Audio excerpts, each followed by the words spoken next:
2006년 7월 말, 죽을 만큼 무서운 이야기를 모아보자 게시판에 올라왔던 어떤 이야기를 가져와 봤습니다. 같이 가보실까요? M선배 삐삐에 온 메시지. 당시 저는 16살에서 17살 정도였습니다. 저는 교토에 살고 있었고 우리 친구들 사이에서는 여름방학을 이용한 어떤 아르바이트가 매년처럼 있었습니다. 그건 우리끼리 천국의 알바라고 불리고 있던 어느 외진역의 영무원 아르바이트였습니다. 지금도 있는 역이라 이름은 밝히지 않을게요.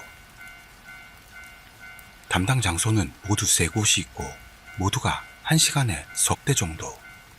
관광객을 실어오는 것뿐으로 그 전후 5분 정도 빼고는 에어컨을 튼 영무원실에서 만화를 보거나 게임을 하거나 방학 숙제를 하거나요. 마음대로였습니다. 그게 천국이라고 불리는 이유였죠.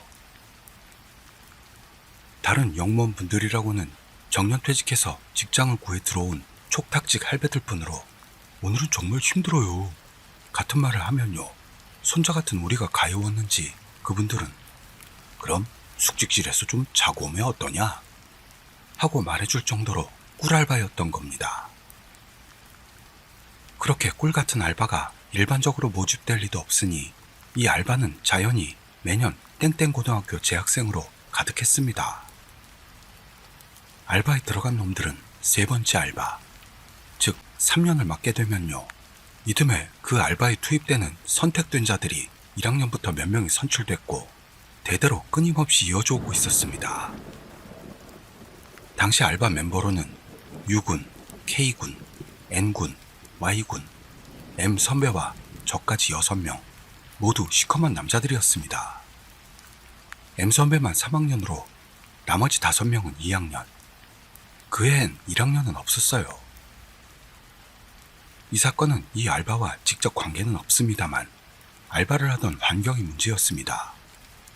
전국적으로도 그 주변은요, 나쁜 선택을 하는 사람들이 이상하게 많고 촉탁 어르신들에게서 무서운 경험담을 듣기도 했습니다.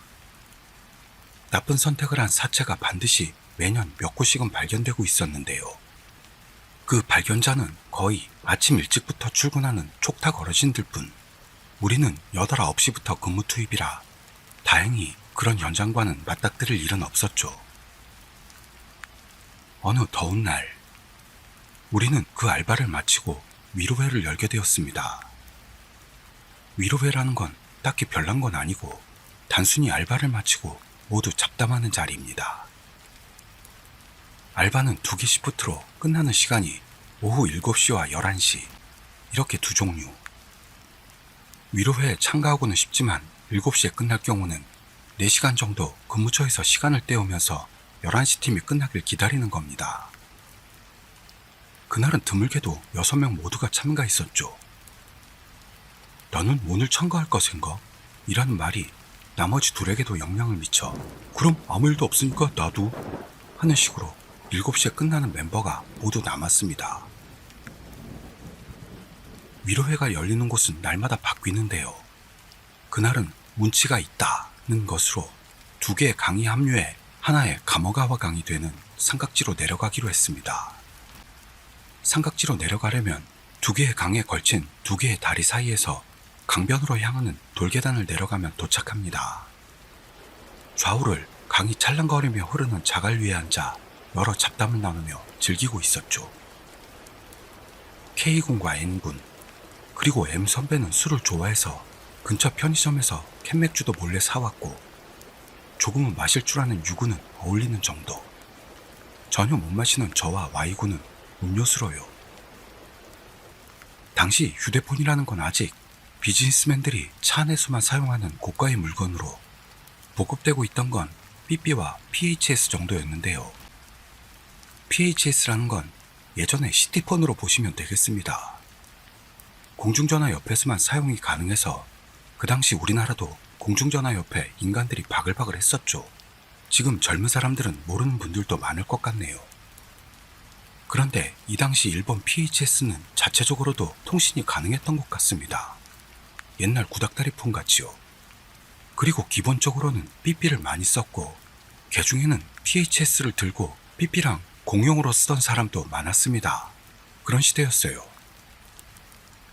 숫자만 입력하는 삐삐에서 진화해 그 당시엔 짧은 가타카나를 보낼 수가 있었습니다. 길거리 공중전화 옆에서는 여고생들이 엄청난 속도로 메시지를 미친 듯 찍어넣는 그런 광경을 자주 볼 수 있었어요. 11은 아, 15는 오, 21은 카 등등 그런 조합으로 입력하는 겁니다. 강가에서 마시던 우리 6명도 각자가 삐삐나 PHS를 가지고 있었습니다. 모두가 담소를 나눌 때 M 선배의 삐삐가 울렸습니다. 다른 모두는 크게 신경 쓰지도 않고 이야기를 계속하고 있었는데요. 누구? M 선배가 말했습니다. 무슨 일이에요? 누군가 물었더니 M 선배가 자기 삐삐를 우리에게 보여줬습니다. 도코니 이루노.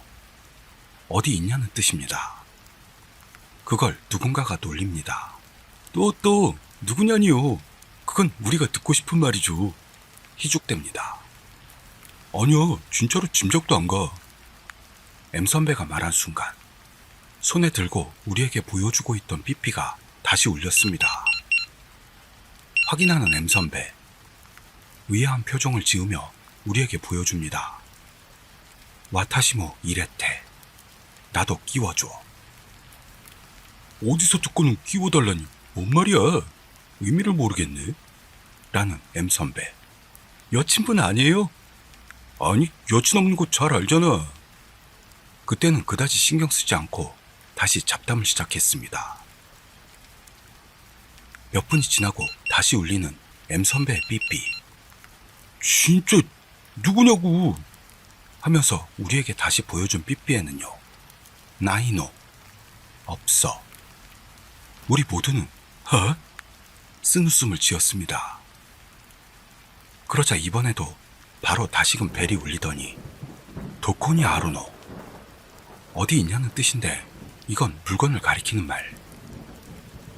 M 선배는 영문도 모르는 듯 어이가 없어 코웃음을 쳤습니다. 그런데 주머니에 그걸 넣으려던 때 다시 울린 벨을 본 M 선배는 단숨에 창백해졌던 겁니다. 뭐래요? 왜 그래요? 흥미진진하게 묻는 우리에게 M 선배는 아무 말도 하지 않고 삐삐를 보여줬습니다. 와타시노 아타마가 나이노 라고 쓰여 있었습니다. 내 머리가 없어. 모두에게 보여준 뒤 M 선배는 갑자기 화를 내기 시작했습니다. 너희 내가 영감이 강해서 이런 농담 제일 싫어하는 거 알잖아. 놀란 우리 5명은 누구냐 이런 장난 문자 넣은 놈. 이제 됐으니까 진짜 하지 마라 까지 말했을 때 다시 벨이 울렸습니다. M 선배의 진지한 모습으로 설마 정말 영적인 일인가 싶은 놀라움으로 우리 5도 묵묵히 M 선배가 삐삐 확인하는 모습을 지켜봅니다. 다 확인한 M 선배는 헤 하는 구두 미소를 짓더니 다시 보여줬습니다. 아서보어요. 놀자. 보여주면서 누구냐? 선배가 따지고 듭니다. 니들 PHS 갖고 있잖아. 그거로 이걸 입력한 거 다 알아. 그러더니 일단 전부 여기다 꺼내봐. 발신 이력 볼 거야. 하는 말을 꺼냈습니다. PHS로 메시지를 보내려면 메시지 센터에 전화를 넣어야만 했기 때문에 발신 이력을 보면 확인이 가능한 겁니다. 나 아니에요. 모두 저마다 말하며 자갈밭 위에 PHS를 내놓습니다. 모두가 다 꺼냈고 2~3번째 PHS를 M 선배가 확인한 뒤 너도 아니네? 하고 말했을 때입니다. 다시 벨이 울렸던 겁니다. 모두의 PHS가 그 자리에 꺼내져 있었기 때문에 그 시점에서 우리의 결백이 증명되었습니다만 동시에 무언가 섬뜩한 메시지가 우리 6명 외에 누군가에게서 들어오고 있다는 것도 증명되었던 겁니다. 하며 M 선배는 천천히 삐삐로 눈을 향합니다. 그러더니 정색하고 우리에게 내밀었습니다. 아타마 사가시테, 머리 찾아줘. 저마다 기분 나빠하며 누구 장난인지 모르겠지만 뭔가 무서워요. 우와, 개 무서워. 귀신이야 귀신. 진짜 누군 거야? 살짝 흥분하면서 6명이 끌어낸 답은 다른 곳으로 옮기자 였습니다. 강가에다 인적이 전혀 없었기 때문에, 그리고 공포심도 컸기 때문이죠. 쓰레기를 모으고 6명은 내려왔던 돌계단을 향해 걷기 시작했습니다. 그때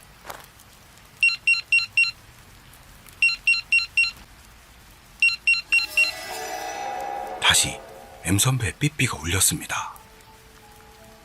모두 M선배에게 모여 메시지를 봅니다. 도코니 이쿠노, 어디 가는 거야?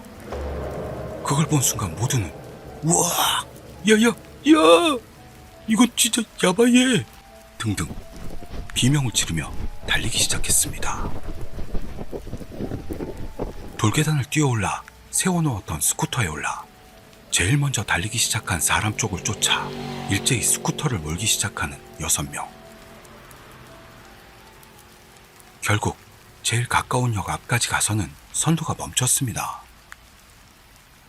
역 앞에는 자판기나 공중전화의 불빛이 있어 전부 조금씩 평정을 찾아가고 있었죠. 아까 그거 야바이했어. 난 이런 거 처음이야. 오늘 못 잘 것 같아. 하며 아직은 다소 장난이 섞였을지도 모릅니다. 재미있는 해프닝이 일어났다고요. 역전 가로수텔에 걸터앉은 M선배가 잠시 후 모두에게 말했습니다. 그건 진짜 위험했던 것 같아. 실은 처음부터 살짝 안 좋은 느낌이 들었어. 진짜요? 등등 모두가 맞장구 치던 때 다시 그 끔찍한 소리가 울려 퍼졌습니다. M선배는 제발 그만 좀 해라 하면서도 삐삐를 봅니다. 그리고 한마디 괜찮은 듯 하더니 우리에게 보여줬습니다. 도코니 이타노, 어디 간 거야? 모두는 놓친 거야? 하는 말을 꺼냈고 하나가 지금 각자 집으로 돌아가자 라고 했습니다. 혼자 돌아가기 무섭다는 목소리도 나왔습니다만 곧 그 제안에 모두 동의. 각자의 스쿠터에 올라타 그럼 내일 보자 같은 말로 준비하고 있던 중 다시금 삐삐 소리가 울리는 걸 듣고 우리 6명은 그 자리에 딱 하고 움직임을 멈췄습니다. 삐삐를 확인한 M선배는 귀가는 중지다, 자를 옮기자 하며 삐삐를 우리 쪽으로 보여줍니다. 미츠케타, 찾았다. 신호도 무시했고요. 목에 걸친 수건이 바람에 날아갔어도 주우러 돌아가지 않았습니다. 24시간 여는 찻집을 발견하고 뛰어들어간 6명 중 서너 명은 떨고 있었어요. 드라마처럼 알기 쉽게 떠는 게 아니고요. 의자에 앉으니 무릎이 부들부들 떨리고 그게 테이블로 전해져 설탕통이 달그락대듯 떨렸습니다. 움직이는 동안 도코에이쿠, 어디로 가는 거야? 오마에, 너, 아타마가 나이, 머리가 없어, 가에세, 돌려줘, 아타마오 가에세, 머리를 돌려줘 하며 차례로 메시지가 들어왔다고 합니다. 이미 정신이 살짝 나가 있던 5명은 그 말을 듣고도 그래요? 라는 반응. 에어컨은 분명 틀어져 있었는데요. 거의 대부분이 여긴 춥다 하는 말도 꺼냈고요. 이젠 어떻게 해야 좋을지 모르는 상태입니다. 1시간 정도를 찻집에 있었고 결국 6명 전원이 제일 집이 가까운 Y군네 집으로 가기로 했습니다. Y군 집에 도착. Y군의 제안으로 불단이 모셔진 방에 모여 자기로 부처님이 계시니 지켜주지 않으실까라는 소박한 생각이었습니다만 그게 효과가 있었는지 Y군 집에 들어오고부터 삐삐는 울리지 않았던 겁니다. 그런데 이상한 일이 또 일어나기 시작했습니다. 유군이 던진 한마디. 뭐라? K는 어디? K군의 모습이 보이질 않는 겁니다. 화장실? 그러나 화장실에는 없었어요. K군은 Y군 집 어디를 찾아봐도 없었습니다. 집 앞을 확인했더니 그의 스쿠터만 없었습니다. 그렇게 무서운 상황에서 혼자 무단으로 돌아갔을 리도 없습니다. 불안해진 우리는 PHS로 전화를 걸었는데요. 아무도 받지를 않습니다. Y군이 이건 뭘 신경 쓸 상황이 아니니까 라며 일단 K군의 부모님에게 K가 사라진 사실을 알리기 위해 학부모 회원 명단으로 K군 자택 전화번호를 조사. 집으로 전화를 걸었습니다. 새벽 서너 시 무렵이었던 것 같아요. 한동안 아무도 받지 않았는데요. 드디어 K의 엄마가 전화를 받았습니다. 말도 안 되는 시간에 죄송합니다.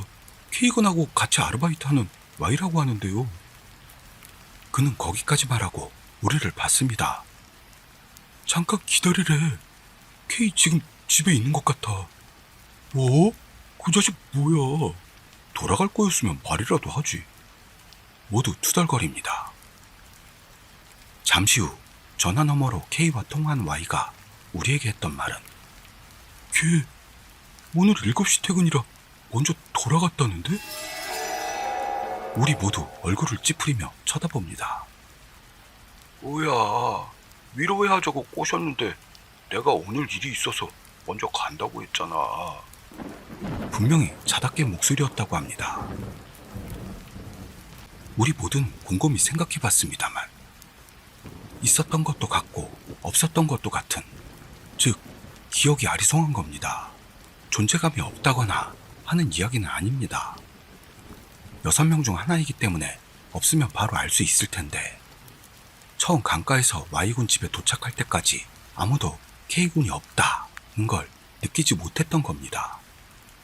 하지만 무슨 말을 했냐 라든지요, 증거라도 있냐 한다면요, 아무도 아무것도 말할 수가 없습니다.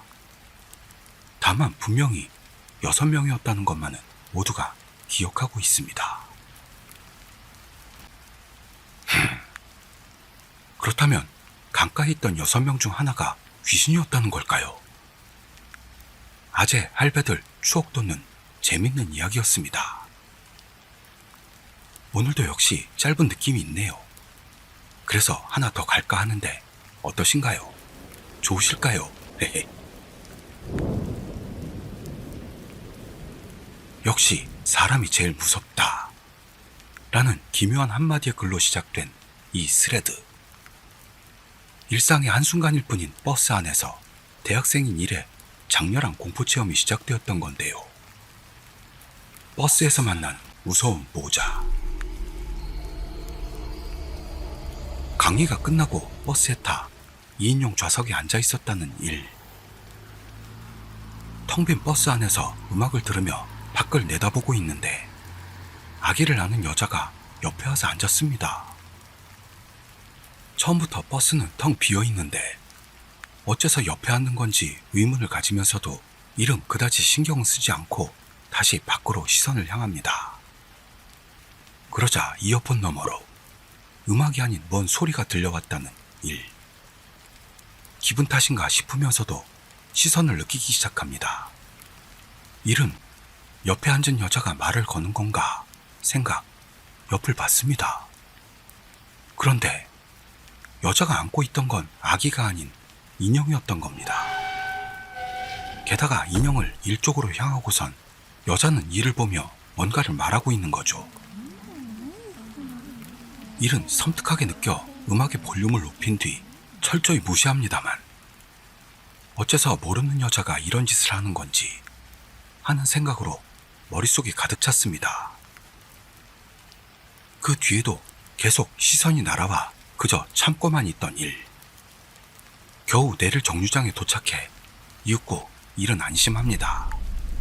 여자에게 내릴게요 말하고 지나쳐 버스에서 내려서는 안심합니다만 그런 안심도 잠시. 여자가 엄청난 기세로 버스에서 내렸던 겁니다. 야바이! 스레 주민들에게도 여자의 위험성이 전해집니다. 공포를 느낀 일은 전속력으로 집을 향했습니다.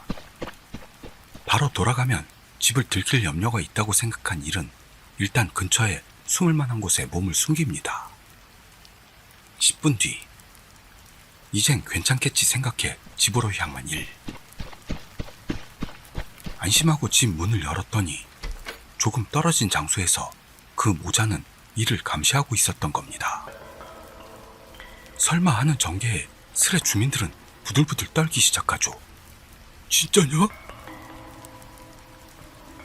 급히 문을 닫고 잠그고 아무것도 할 수 없던 일은 이불을 둘둘 말고 떨면서 잠들었던 겁니다.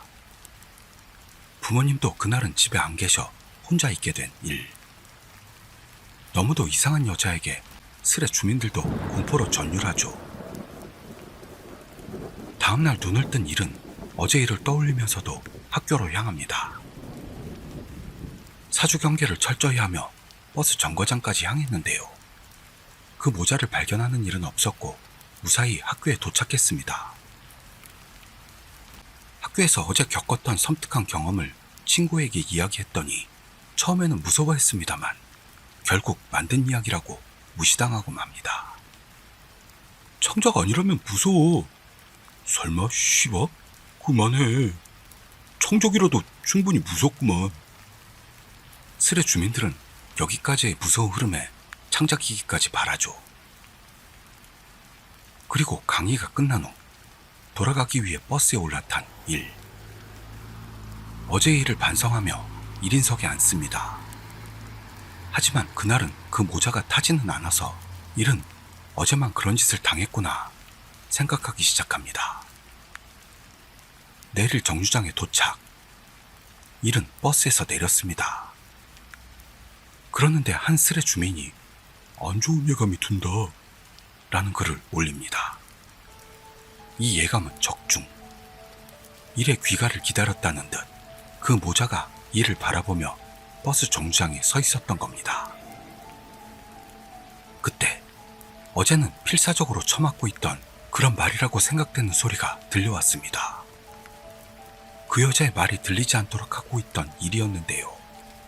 어떤 말이 들리고 말았던 겁니다. 봐봐, 아빠가 돌아왔단다. 말도 안 되는 공포에 다리가 후들거리는 일. 여자는 일에게 다가옵니다. 도망치지 않으면 위험할 것 같아 본능적으로 토끼기 시작합니다. 여자의 옆을 지나쳐 일은 집을 향해 일직선으로 달립니다.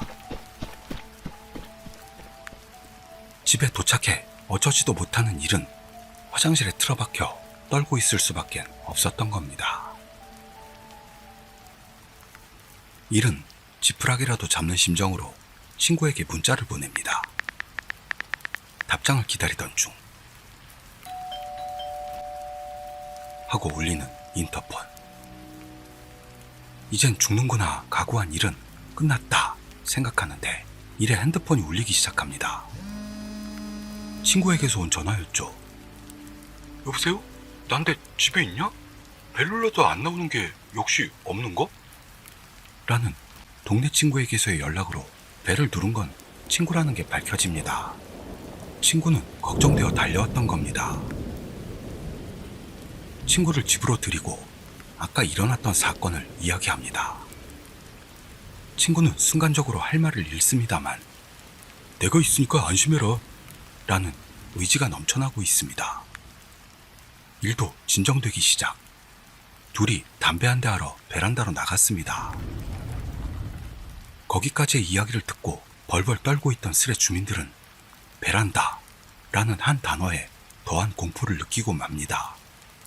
베란다로 나가버리는 거냐? 베란다에서 만나고 마는 건가? 그렇지만 베란다로 나가도 그 모자의 모습은 보이지 않고 담소를 나누며 한 대 빠는 일들. 담배를 반쯤 피웠을 때 갑자기 애가 태어나면 담배 끊는다고 약속했잖아. 일들은 너무도 갑작스러운 말에 말을 잃습니다. 멍한 채 서 있는 일 옆에 있던 친구가 저기요, 누구랑 헷갈린 거 아니에요? 솔직히 걔 민폐라고요. 하고 여자에게 한마디 날립니다. 그 말을 들은 여자는 얼굴이 일그러지더니 넌 뭐야? 우리 가족 문제에 끼어들지 마! 하며 친구를 맹렬히 비난. 친구는 경찰 부릅니다. 라고 여자에게 경고했더니요. 그 말을 들은 여자는 기억해 두마 하는 말을 남기고 돌아가 버렸던 겁니다. 일은 친구를 걱정합니다만 괜찮아 하더니 거기에 더해 걱정되니까 자고 가겠다는 겁니다. 남성미 넘치는 친구에게 안심이 된 일은 울기 시작하고 맙니다. 그런 뒤 진정된 일은 친구의 조언대로 부모님에게도 연락했고 밤에는 술도 한잔 하다가 깨닫고 봤더니 둘 모두 골아떨어졌던 거죠. 이런 의지가 되는 친구를 보고 친구 굿잡 칭찬하는 스레 주민. 그리고 아침에 일어났더니 둘 다 나체였다는 호모 전개를 기대하는 놈도 여전히 나타났습니다. 점심이 지나도록 자던 둘은 기분 전환을 위해 외출하기로 했는데요. 차도 없는 데다 버스에는 죽어도 타기 싫었던 일이었기 때문에 동네에서 놀기로 둘은 결정합니다. 친구도 동네에서 그 모자를 본 적은 없다면서 그 기묘한 모자가 일 때문에 동네에 온 거라 생각. 안심한 일과 친구는 밤이 되어 공원 벤치에서 옛날 이야기로 꽃을 피우고 있었죠. 스레 주민들은 동네의 밤 공원이란 말에 좋지 않은 예감을 느낍니다. 안 좋은 예감만 들어. 야바이 야바이 야바이 야바이. 버스에 타는 것보다도 여자가 있는 동네에 머문다는 쪽이 무섭지 않냐? 그러는데 친구가 갑자기 공원 입구 좀 봐봐 하는 말을 꺼냅니다. 설마 하는 생각에 시선을 향합니다만 아무것도 보이지 않는 일. 친구도 착각한 것 같습니다. 근데 말이야, 그 인형 무서웠어. 퍼프짱 인형마저도 무서워졌다니까. 친구가 말했고 일도 맞아 했는데요. 너 또 방해하는 거야? 하는 소리가 나는 쪽을 봤더니 거기에는 그 여자가 귀신 같은 형상으로 서 있었습니다. 친구의 착각이 아니었고 실제로 그 모자가 공원에 와 있었던 겁니다. 동네에서 놀았던 것에 대한 후회와 공포로 이빠이가 된 일. 엄청난 기세로 이쪽을 향해 오는 여자. 둘은 바로 도망치기 시작합니다. 뒤에서 기다려 하는 소리가 들렸고 일은 기다리란다고 기다릴 놈이 있을 소냐 생각. 오히려 냉정해졌던 겁니다. 갑작스러운 일의 냉정함에 스레 주민들은 동의합니다. 맞아. 분명 그래. 여자에게서는 간단히 도망칠 수 있었고 긴장의 끈이 풀어져 마주보고 웃는 둘. 둘은 한바탕 웃고 난 뒤 경찰에 알릴까 생각하기 시작했습니다. 경찰이 움직여줄지 알 수가 없기 때문에 집에 직접적인 피해가 있을 경우 경찰에 신고하자고 결정한 둘. 친구는 또 일의 집에서 자기로 결정. 둘은 집을 향했던 겁니다. 그 여자와는 만나지 않고 무사히 집에 도착하자 현관에 한 명의 여자가 있었습니다. 게다가 미친 듯이 문을 두드리고 있습니다. 에? 히? 설마 하는 사실에 부들대는 스레 주민들. 여자의 정체는 일의 엄마였습니다. 엄마는 일에게서의 문자를 보고 이를 놀래키려고 했던 건데요. 집에 일이 없어서 심통이 나 있었습니다. 말도 안 되는 행동을 하는 일 엄마의 등장에 스레 안에 화목한 분위기가 흐르죠. 엄마 대단하시네. 엄마 팔팔하시구만. 심통을 내면 안 되지. 그런 엄마였습니다만 이를 분명히 걱정하고 있는 모습. 일은 상냥한 엄마에게 걱정을 끼쳐 오히려 미안하게 생각했던 겁니다. 그날은 아무 일도 없이 다음날을 맞게 되었습니다. 일이 일어났을 무렵에 엄마는 이미 직장에 나가셨고 2인분의 오므라이스를 준비해 두셨다죠. 그리고 친구는 일단 집으로 돌아갔고 일은 무서운 생각이 사라지지 않는 상태로 오늘도 학교를 향합니다. 무사히 그 여자와는 만나지 않고 학교에 도착. 그대로 강의가 끝나 돌아갈 시간을 맞게 됩니다. 버스에 올라타 1인석에 앉는 일. 버스에 타 있는 동안은 마치 살아있는 것 같지가 않아 눈을 감고 빨리 도착하기만을 계속 바랬습니다. 잠시 후 앉은 자리 통로 쪽에 사람의 기척이. 일은 식은땀이 멈추질 않아 시선을 향하는데 그 모자가 서 있었습니다.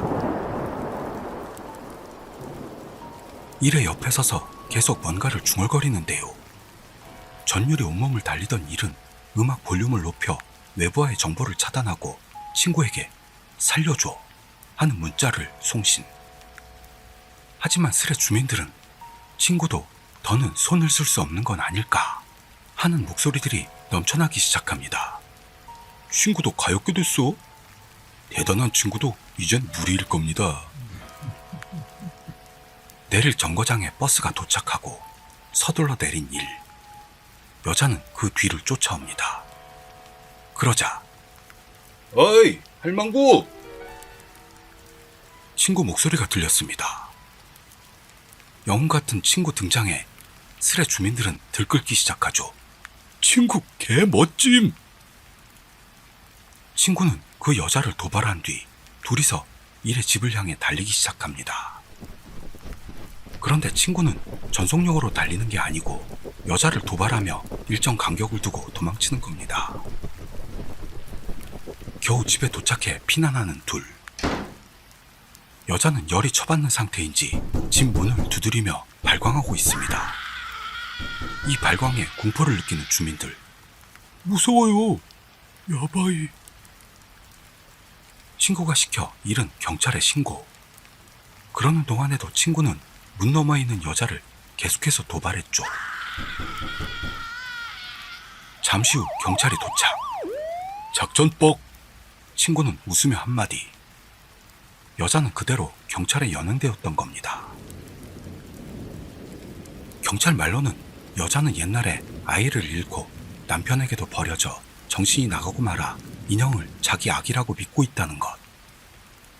일에게 달라붙었던 이유는 전 남편을 닮은 이를 우연히 버스에서 발견했다라는 거죠. 그 후 여자의 부모가 사과하러 왔고 다시는 접근 못하게 하겠다고 약속. 이 공포체험은 끝이 났던 겁니다. 그 뒤로 그 여자가 어떻게 됐는지는 일도 모른다는 것. 일은 사력을 다해 자기를 도와준 친구에게 감사의 말을 펼치며 이 스레를 접었습니다. 일과 가족, 친구의 무사함에 안심된 스레 주민들은 일의 건투를 빌어줬습니다. 재밌었다. 수고했어. 진짜 무서웠음. 수고. 너도 가족도 친구도 무사해 다행이야. 잘 자. 전 남편과 우연히 닮았다는 이유로 모르는 여자가 따라붙고만 일. 역시 사람이 제일 무섭군요. 오늘은 여기까지 하겠습니다. 좋은 주말 되시고 저는 다음 이야기에서 뵙겠습니다. 감사합니다.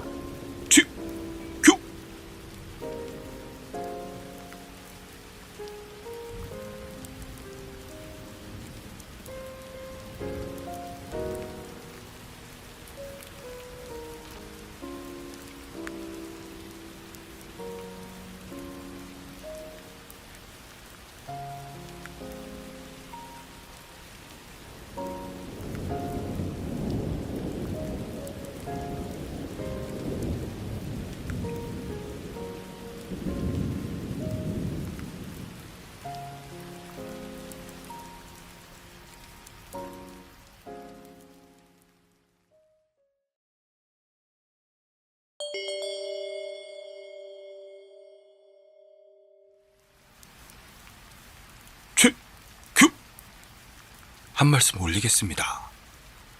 귀희의 어둠일기라고 있었죠. 제 북에 갔다고 말씀하시는 분들도 많으셔서 해명하도록 하겠습니다. 일단 신고 날리던 도중 본인이 계정을 없앤 건지 사라지고 말았습니다. 또 다른 사칭 유튜브도 있었는데요. 여러분이 신고를 열심히 해주신 덕에 거기도 사라졌어요. 정말 감사드립니다. 아울러 저는 앞으로도 부계정을 만드는 일은 없을 겁니다. 걱정해주신 우리 치규 구독자님들 정말 고맙고 사랑합니다. 그럼 슬슬 시작해볼까요? 내가 현장 일하다 겪은 공포체험을 풀어볼게 라는 제목으로 스레를 세운 일. 해체 공사 일을 하는 일이 겪었던 이 이야기는 상상을 뛰어넘는 섬뜩함으로 많은 스레 주민들에게 소름 끼치는 공포를 심어주게 되었던 건데요. 철거 일하는데 진짜 무서운 체험을 했어. 어느 날의 두 채널, 일이 한가하면 봐주라 라는 말과 함께 스레를 세웠더니요.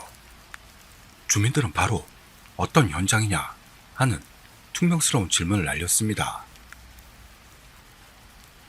그 말에 대해 일은 자기가 집 해체 현장에서 일하고 있다는 걸 전합니다. 그리고 심령적인 체험과 그렇지 않은 체험이 있다. 전제를 두고 나서 여러 개 있는 이야기 중 첫 번째 이야기를 시작했습니다. 우선 처음으로 푸는 이야기는 일이 첫 현장 일에 들어갔을 때 이야기입니다. 일이 처음으로 투입되었던 건 아파트 해체 현장이었던 건데요. 그쪽 아파트는 아주 낡고 집안은 너덜너덜했다고 합니다. 그리고 서둘러 천장과 바닥을 벗겨내는 작업에 들어가게 된 일이었습니다만, 그때 일이 벗겨낸 천장에서 머리카락을 하얀 실 같은 것으로 묶어놓은 게 세 다발이 떨어져 왔던 겁니다. 그 말을 들은 스레 주민들은 시작부터 머리카락이라는 말에 바짝 좁니다. 안 돼. 무섭다. 예? 일의 첫 작업이 너무나도 지독하게 불어난 것에 대해 넋이 나갑니다. 갑자기 큰 게 맞다. 그렇게 그 머리카락 다발을 본 일은 기분 나쁘게 생각하면서도 이를 내팽개칠 수는 없었기 때문에 크게 서둘러 그 집 바라시를 마쳤습니다. 여기서 바라시란 노가다에서 쓰는 말로 건물에 남아있는 건자재 같은 걸 도구나 손으로 뜯어내는 작업을 말합니다. 하는 거 보면 무시무시해요. 그러자 그날 집 할당량에서 한 집밖에 배정받지 못했던 일은 금방 할 일이 사라지고 말았죠.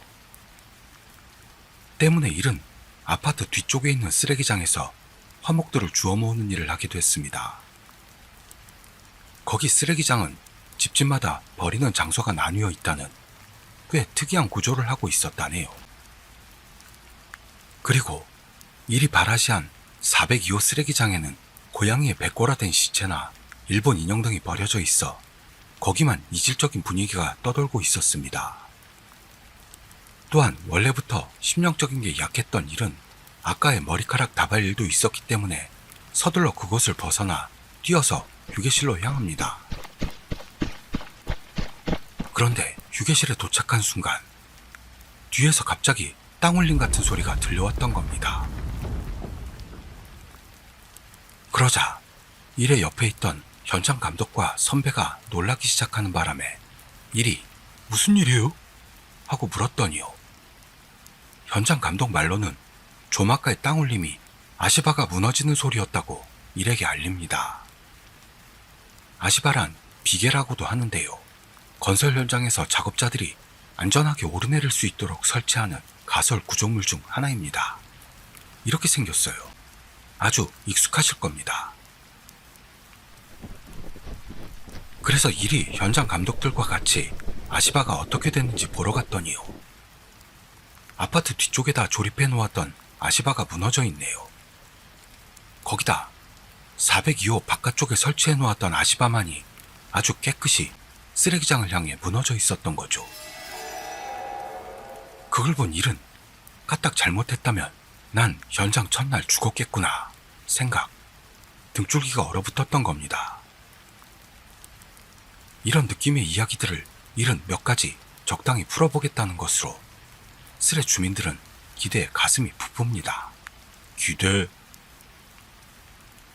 그리고 다음 이야기는 일이 현장 일을 시작하고 1년 정도 지났을 무렵의 이야기입니다. 일의 말로는 실제로 해체 작업을 하고 있다 보면 천장 안쪽에서 부적이나 머리카락이 떨어지는 일이 자주 있다는 모양으로 처음 머리카락 따발을 보고 나서 죽을 뻔했던 날부터 1년 사이에 대여섯 번 정도는 그런 걸 볼 기회가 있었다네요. 그 때문에 그 일을 시작하고 1년이 지났을 무렵에는 약간이긴 해도 일은 어둠 속성 아이템에 내성이 생겼다고 합니다. 그러던 어느 날 미야자키현에 있는 이전 예정인 병원을 철거하러 간 일. 그곳은 엄청 큰 병원이었던 데다 일은 병원 해체가 처음이었기 때문에 텐션이 올라가 있었습니다. 그런데 일이 병실 바라실을 하고 있었을 때의 일. 그 병원이 낡아서 그런지 천장이 이상한 구조를 하고 있다는 걸 깨닫습니다. 그럴 것도요. 천장에 있는 보드판을 벗겨냈더니 10cm 정도 되는 틈이 있고 그 바로 위가 콘크리트로 되어 있었던 겁니다. 보통이라면 좀 더 틈을 벌리고 왁구 같은 게 있을 텐데요. 거기는 원래부터 콘크리트로 된 천장이 있는데 일부러 보드판으로 천장을 낮춘 느낌이었다는 것. 그걸 본 일은 쌍는 거 두 번 일하게 만드네 생각하며 일단 바라시에 들어가게 됐는데요.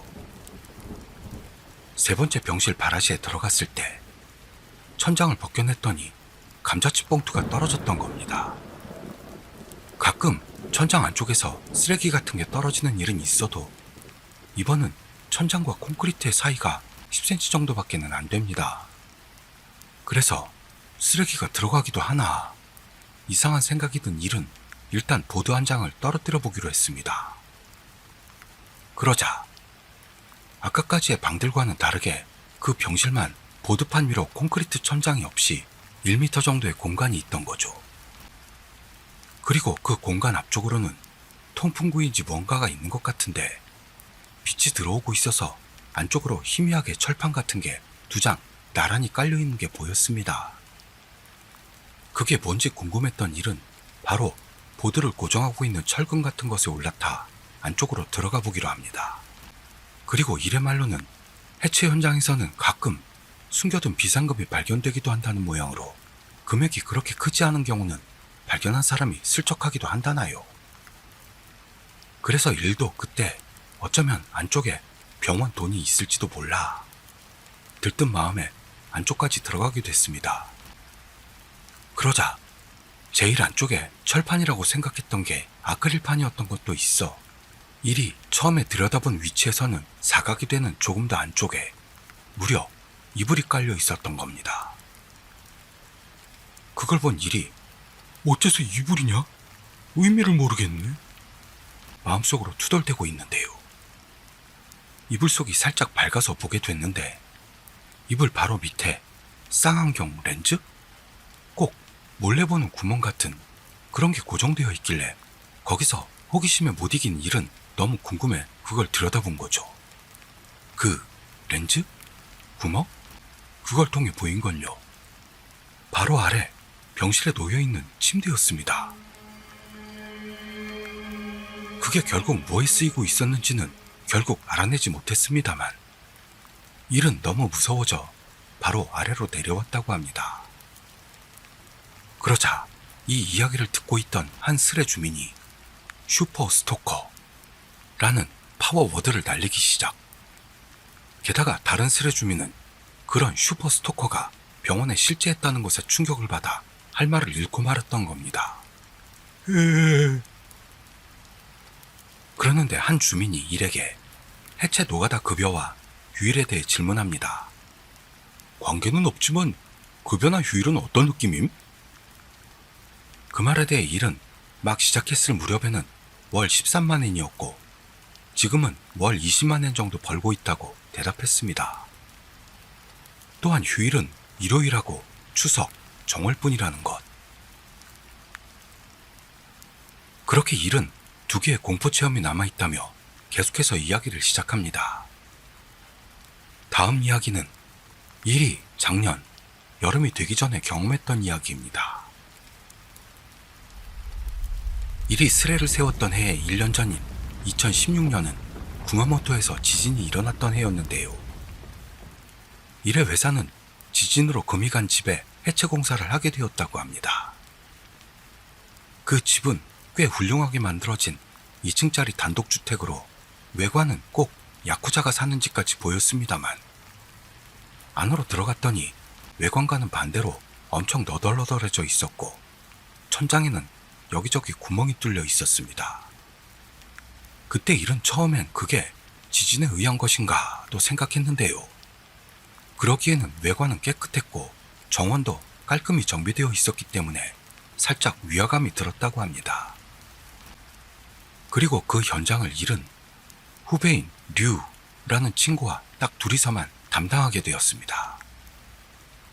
그 류라는 후배는 엄청 발발거리는 놈으로 어차피 부술 거라며 바라시가 끝난 가구로 모형을 만들거나 쓸만한 가전제품을 가지고 돌아가거나 하며요. 같이 일하고 있으면 지루할 틈도 없을 정도로 재밌고 좋은 녀석이었다고 합니다. 그리고 이번 작업에서도 류는 집에 들어가자마자 큰 소리로 오라! 하고 소리치는 바람에 일이 품고 있던 위화감 같은 건 신경도 쓰이지 않게 될 만큼 즐겁게 해줬던 겁니다. 그 뒤로 일은 뭐 이런 집도 있는 거지 생각을 고쳐먹고 서둘러 철물과 가구 가전 등을 밖으로 내보내기 시작. 우선 처음으로 1층을 둘러봤더니 일반 집하고 별반 차이는 없었는데요. 일에겐 집의 넓이와 가구 수가 맞지 않는 것 같은 느낌이 들었습니다. 예를 들면 아무것도 없이 다다미만 깔린 방이 2개 연달아 이어져 있거나 침대와 냉장고만 있는 방이 있거나 하는 묘한 분위기가 떠돌고 있던 겁니다. 그렇지만 일은 류와 떠들면서 작업을 하고 있어서 그렇게까진 신경 쓰고 있지는 않았죠. 하지만 2층으로 올라가 작업을 시작했을 때 류가 갑자기 컨디션이 안 좋다고 호소해 왔던 겁니다. 하여 어쩔 수 없이 일은 혼자서 2층 정리를 하기로 했습니다. 그 집 2층은 1층과는 정반대로 사람이 지나다닐 공간만 있었고 여러 물건들이 쌓여 있어 일은 그것들을 전부 밖으로 내놓아야만 했죠. 그러나 그것들은 일일이 아래층으로 날라 밖으로 내놓는 건 손이 너무 많이 가는 데다 혼자서는 계단을 이용해 내리는 게 어려운 물건도 몇 개인가 있었습니다. 거기서 귀찮아진 일은 2층에 있던 가구 등을 창문을 통해 아래로 떨어뜨리기로 했던 겁니다. 일의 말로는 2층에는 정말 여러 가지 물건이 있어 가구, 가전은 물론 희나 인형이나 아이들 장난감 같은 게 엄청나게 있었다는 것.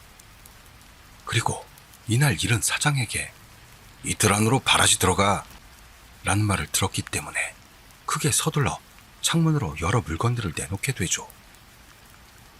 그리고 선반이나 냉장고, 책상 등 일단 무거운 것들부터 차례로 내던졌던 건데요. 시계를 움직였을 때 일은 그 뒤쪽으로 뭔가가 있다는 걸 깨닫습니다.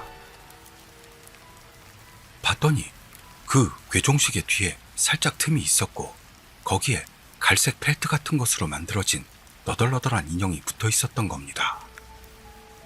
게다가 인형의 미간 언저리에 가느다란 못이 박혀 있어서 섬뜩해진 일은 못 본 채 하면서 일단 인형이를 생각하지 않도록 하며 작업에 집중하기로 했습니다. 그 후 집에서 가구 같은 것들을 전부 내놓는데 결국 이틀이 걸렸고 3일째부터 겨우 바라시에 들어가게 됐는데요. 그 무렵이 돼서 일은 인형에 대한 걸 깡그리 잊어버리고 있었다네요. 그리고 그날은 일이 1층, 류가 2층으로 나뉘어 바라시 작업을 하기로 했습니다. 그렇게 아침 10시가 됐고 30분 정도 휴식을 취하게 됐는데요. 그때 류가 화가 난 모습으로 1층으로 내려왔던 겁니다. 류가 말하길 작업 중 시선을 느껴 뒤를 돌아봤더니 인형이 있었다는 것. 덕분에 류는 일이 장난으로 놔둔 거라 생각, 화가 나 있는 모양입니다. 그러더니 류가 무서워 죽을 뻔했잖아요 하며 일에게 불평을 쏟아내기 시작해서 일은 그 인형이 원래부터 거기에 있었다는 말을 전합니다. 그랬더니 류는 그 인형을 떼어내지 않으면 문 와꾸를 부술 수가 없다며 일에게 인형을 떼달라고 부탁해왔습니다. 거기서 일은 솔직히 무서워졌는데요. 후배 앞에서 체면 구기기 쪽팔려서 인형을 떼어주겠다고 했다네요. 그리고 바로 빠루를 이용 인형째로 못을 뽑아냈는데 인형과 벽 사이에 종이가 같이 박혀있는 걸 깨달은 일. 게다가 그 라이터 크기 정도의 종이에는 작은 글씨가 빽빽이 들어가 있었습니다. 그 상황에서 일은 섬뜩한 생각이 들면서도 눈이 나빠 글씨를 읽을 수가 없었기 때문에 류에게 건네고 뭐라고 쓰여있냐고 물었죠. 그러자 류는 그 글자를 보자마자 기분 나빠 하며 종이를 꼬깃꼬깃 구겨서는 창밖으로 던져버리고 말았던 겁니다. 그걸 본 일은 당황해 멍청아 무슨 짓이야? 라고 말했습니다만 류는 진지한 얼굴로 일씨 그거 진짜 야바이예요. 장난 아니에요. 합니다. 하지만 류는 종이에 뭐라고 적혀 있었는지만은 완고하게 아무런 말도 하지 않았습니다. 그러나 일은 이렇게까지 왔으니 억지로라도 듣고 싶었기 때문에 작업을 중단시켜가면서까지 류에게 따집니다. 그러자 점심 휴식 시간, 도시락을 먹던 류가 툭 하며 던진 한마디, 미키짱이라고 쓰여 있었어요 라고 일에게 알려왔던 겁니다. 그 말을 들은 순간 이유도 없이 닭살이 돋고만 일. 그렇지만 일은 무서워했다간 귀신이 다가온다고 했던 이야기를 떠올리고 누구냐? 인형한테 이름 붙인 게 바보냐? 센 척했죠. 하지만 류는 일의 말에 살짝 미소를 지을 뿐으로 전혀 활발한 모습으로 돌아오질 않아 어쩔 수 없이 오후부터는 일이 2층을 담당하게 되었다죠.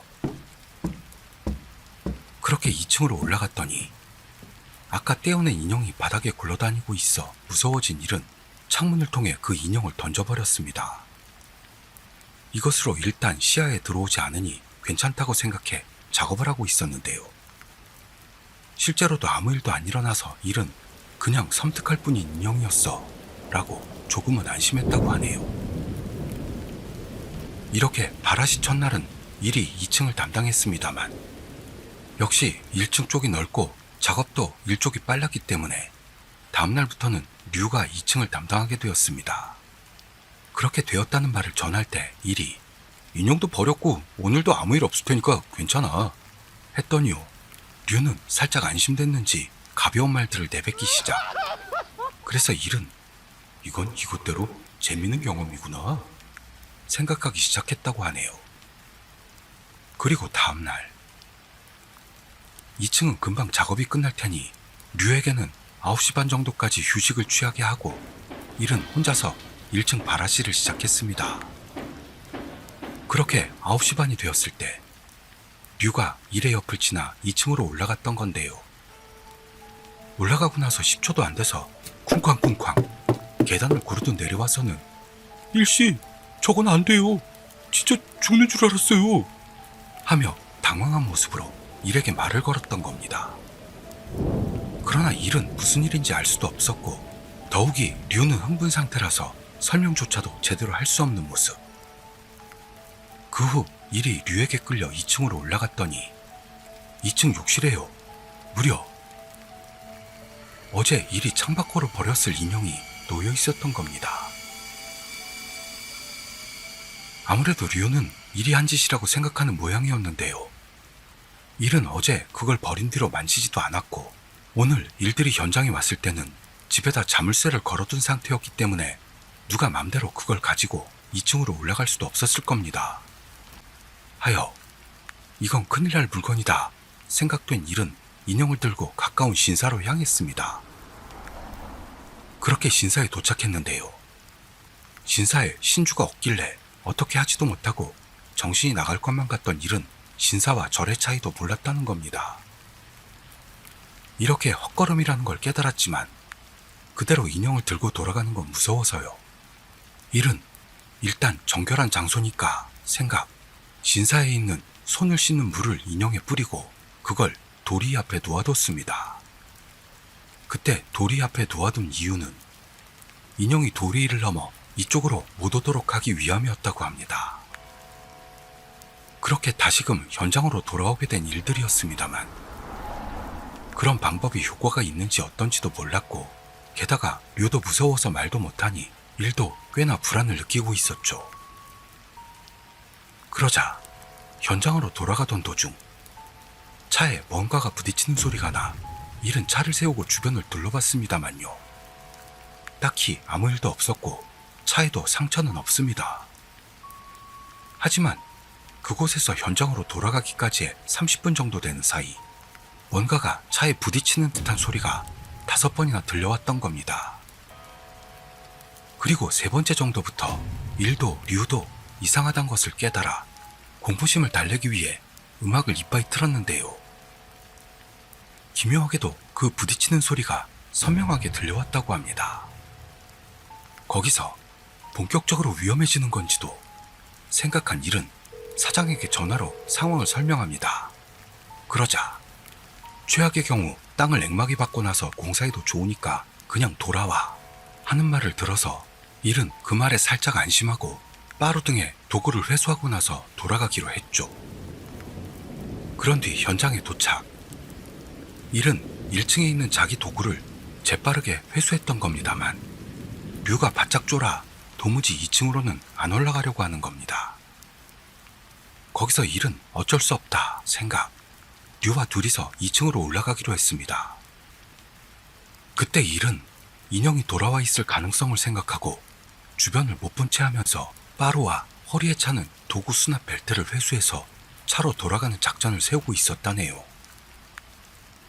그렇게 일이 먼저 뛰어가 빠루를 회수하고 류가 다른 방에 있는 도구 수납 벨트를 가지러 갔던 건데요. 벨트를 손에 든 순간 어쩐지 류가 굳어버렸던 겁니다. 게다가 일이 야 빨리 데려가자고 말을 걸어도 손에 든 벨트를 바라본 채로 움직이질 않습니다. 그 모습에 초조해진 일이 류의 어깨를 있는 힘껏 때렸더니 류는 일씨 저 이 벨트 축축해요 중얼거리더니요. 물이 떨어질 정도로 젖은 도구 벨트를 보여줬던 겁니다.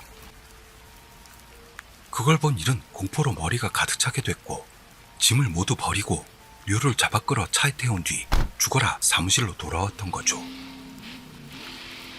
일이 말하길 이게 지금까지 겪었던 심령적인 사건 중에서 제일 무서웠던 사건으로 그날은 이상할 정도로 긴장감이 가득 차 있었다고요.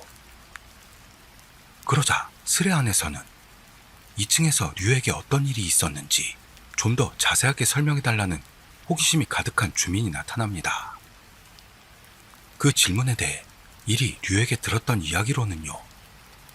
류는 땀도 흘리지 않고 있었고 집에는 물이 새는 곳도 없었는데 안전벨트도 수납벨트도 물이 떨어질 정도로 펑 젖어 있었다고 합니다. 그걸 본 류는 그 인형에서도 물이 떨어졌었지 생각 굳어버리고 말았다나요. 그렇게 일은 크리스마스 이브에다 작업도 없는데 이렇게 두 채널에다 스레를 세웠다는 우리 치규 구독자님들의 표본 같은 리얼충과는 너무도 반대되는 극 허무함을 느끼면서 질문을 모으기 시작합니다. 그러자 바로 물리적으로 봐서 갑자기 물이 생기는 게 이상하다 등등 오컬트 게시판답지 않은 글들이 올라옵니다만 그런 말들에 대해 일이 말한 건 사실은 젖지 않았고 그렇게 착각했을 뿐인지도 모른다 라는 거죠.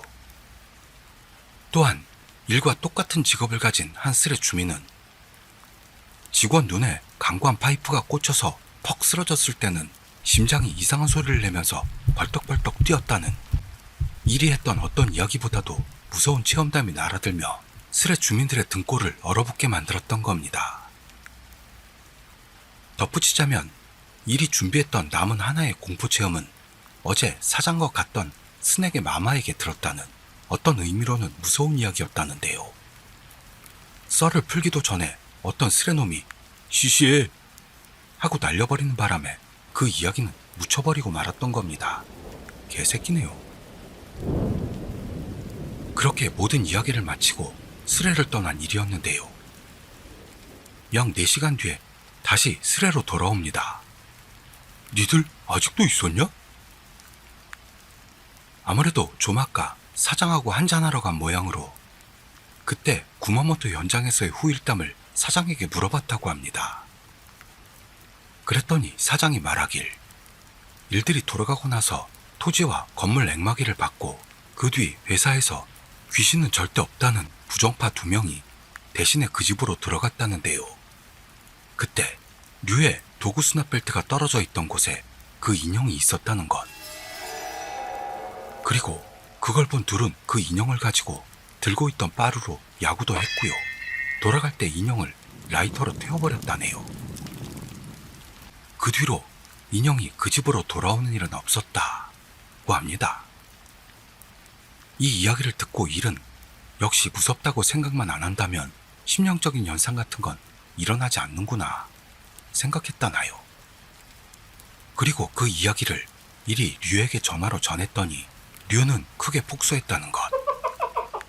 마지막으로 일은 니들도 어떤 무서운 일이 일어났을 때 야구하고 태워버리면 해결된다 며 전혀 도움도 안 되는 조언을 올리며 스레를 떠났던 겁니다.